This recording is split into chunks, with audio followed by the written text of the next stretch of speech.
Hello guys, sa araw na ito ay mag-uutan ako guys. Ito yung aking utan guys oh. Ito gabi ito guys, nagbalat na ako guys ng dalawa guys. Pero papanitan ko itong apat guys. Itong apat guys, papanitan ko. Tapos igulay ko ito guys, itong apat. Sahugan ko ito guys. So ito siya guys. Ito yung aking mga lamas guys ba.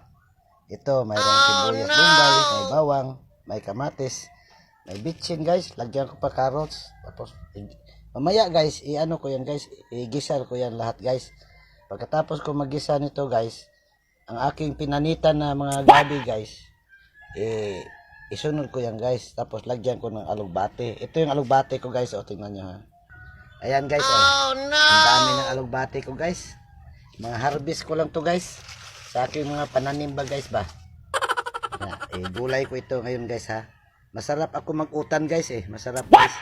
Pasensya na kayo guys sa aking Tagalog ha.